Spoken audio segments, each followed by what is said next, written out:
Right, so we're moving on to the very last part of making our snail, and that is to create our shell and add the colour. So what I've got here is one in true Blue Peter style that I've already made. And as you can see, I've gone with this lovely kind of sunset yellow colour on the snail shell, and I've curled it, and it measures about 3.5 inches by about just over 3.5 inches, nearly 4 inches in width. So what we're going to do is take our kind of long worm shape that we created in the previous video, and I'm going to take some of this lovely merino wool bats in this lovely yellow colour, and you can obviously choose any colour that you want to have your snail shell in. And I'm going to pull from the middle because I find that if I pull from the middle of the section of bats, I get a much more even section of wool to work with. So I'm just going to tease that out now. So I've got a nice long even piece of wool. So any areas that are slightly thicker, I'm just gonna tease a little bit, and I'm just gonna measure this. So it measures about 15.5 inches in length, and it's 2 inches in width. So I'm just going to give it a bit more of a tease, really getting it nice and even, and a slightly longer, thinner strip than I started with. See, this end here is quite thick, so I'm just going to pull that out until I've got a roughly even strip of wool. And then I'm going to take my worm shape, and I'm going to start by placing the wool about sort of an inch down from where we're going to have the kind of the thickest part of the shell. And I'm going to hold that nice and smoothly so it's flush, and I'm just going to twist it all the way down to the end, past the end, because we want to be able to cover that end up.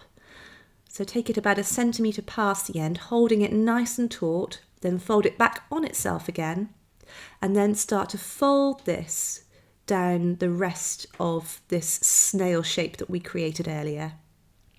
And you won't have enough wool to take it all the way down to the end, so we're going to be building this up, but just hold everything nice and closely like we always do, so we don't end up breaking the wool. So keeping your fingers nice and close to where you're turning the wool, and try and keep it as taut as possible. And then once you get to the end, just hold that down, and we're just going to take our needles, and I'm going to use my fine needles again, my fine twisted needles, and I'm just going to felt that down into place so it can't unravel first of all.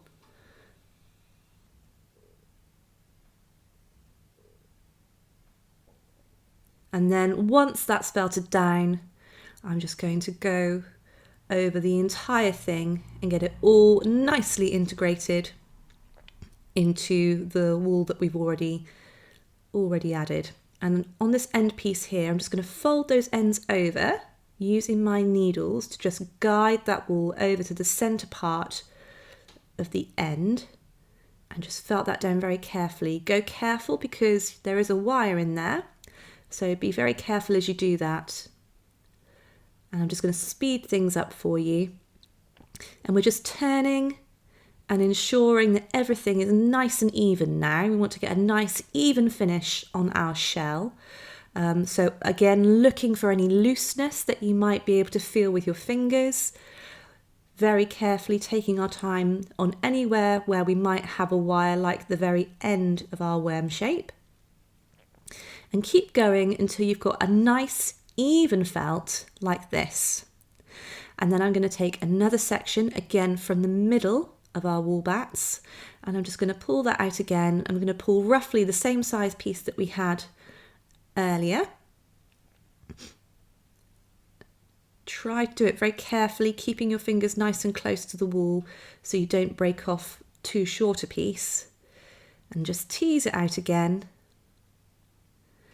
And then this time we're going to start a little bit over where we've already added the wool. So we've got a nice smooth integration and no kind of obvious joins. So I'm starting sort of about 1 inch over what we've already added. Again, keeping it nice and flush. I'm just going to felt that down to secure it into place. And this time I'm not going to overlap the wool over itself, kind of going back over it. I'm just going to roll it round in one long strip this time. And then once I've done that, I'm going to then hold again nice and close, and you can see I'm pulling that to show you how tightly I've got it. And obviously the closer you hold it, the less likely it is to break. And then I'm just turning it very carefully, overlapping. So I'm turning and overlapping where I've already gone. So you've got no joins until I reach the end of the yellow wool. You can see I'm overlapping by about 1 centimetre here. Keep turning. And then eventually come to the end. And we're just going to do exactly the same thing as we did before. We're going to be felting it down into place with our fine needles. Now, when we're covering our worm shape, you could use a merino roving if you wanted to. And I have done this in the past, but it does take a lot longer and you don't really get the same kind of finish that you do with the bats. I find that the bats gives you a much more even finish and less obvious where the joins are, whereas with a merino wool, it does take a lot longer to do. And also I find that the finish isn't quite as nice as it is with the wool bats. So I would recommend using a wool bats for this. But feel free to experiment with all sorts of different wools and see what you prefer. So there's a little gap there which I'm going to fill in a moment and add a bit more wool. So we've got a nice smooth integration down to the thinner part of our worm shape.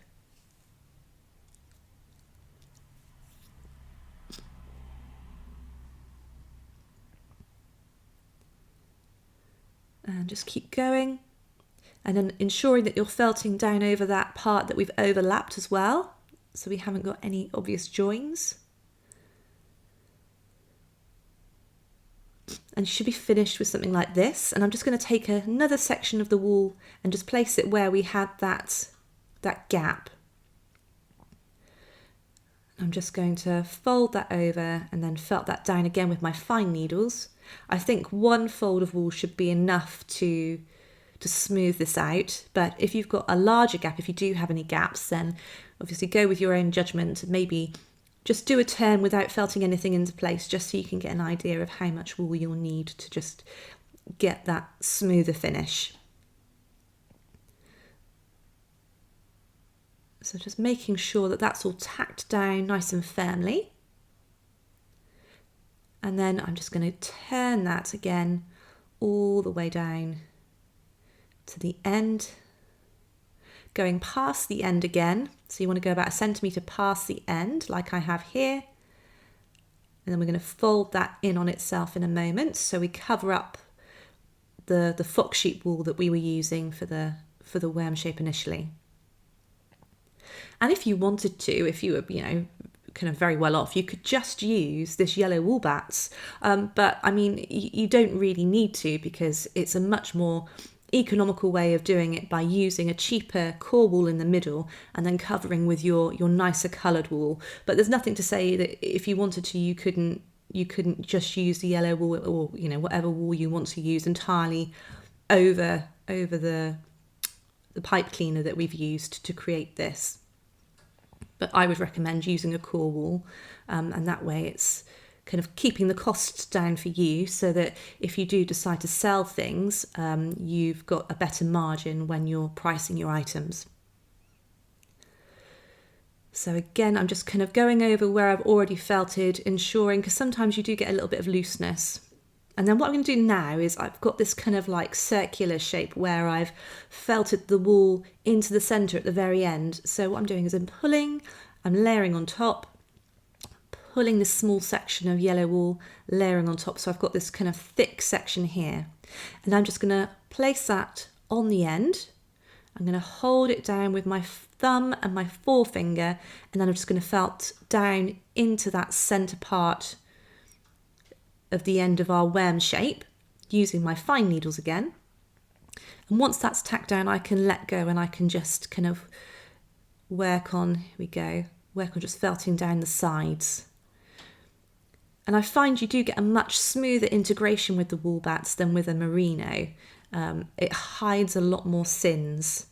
So you can see, just take your time with this because you're closer to the wire here. So just take your time and felt. You don't want to go sort of too deeply into the wool. You probably want to take your needles about kind of a quarter of the way in. I've got a bit of looseness there, so I'm just going back over that again. And then just felting down those side parts there. So we've got a nice smooth finish. I'll just speed things up for you because, as I always say, you know what you're doing now. I don't want to teach you to suck eggs. And then eventually you'll have this lovely smooth end, and very soon we're going to be ready to start rolling our snail shell. Okay, right, so I'm pleased with that. I'm just going to give it a roll just to kind of make sure all those fibres are nicely muddled together and make sure that I've got a nice smooth shape with no kind of divots in it, no pockets of air that need to be felted down. So giving it a nice firm roll with my hands, like a huge sausage. And then I'm just going to go back over that again. Now I've given it a roll with my needles just to get a nice tight felt, because what you will find is in a moment we're going to be rolling our snail shell, and you'll find that you'll get areas that are kind of looser as you fold and the wool moves. So we want to make sure it's nice and tightly felted down as much as we can so that we don't get too much movement as we fold the snail shell. Right, so we're on to a very exciting bit now. We are going to be creating the kind of the classic rounded part of our shell.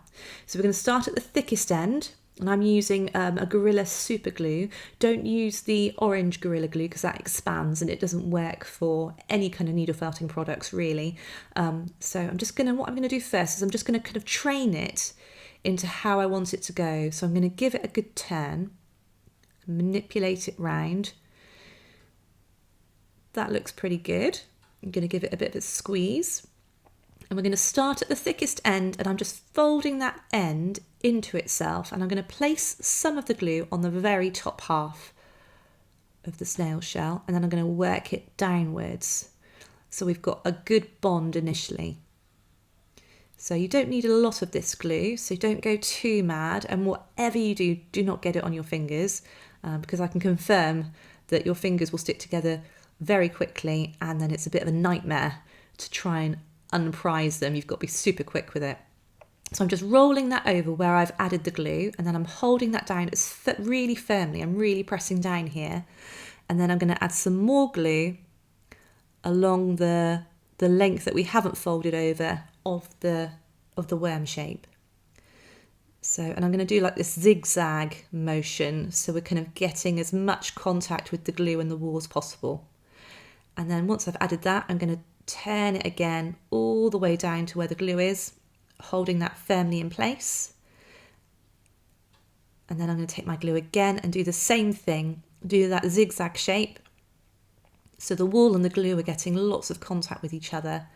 This glue takes a good couple of minutes to work, so you'll have to sort of hold this in place for, I'd say ideally you want to hold it in place for about 5 minutes to ensure that it doesn't unravel, because if it unravels you'll end up with dry glue, and there's nothing more frustrating than having to start again, and it all gets a bit messy.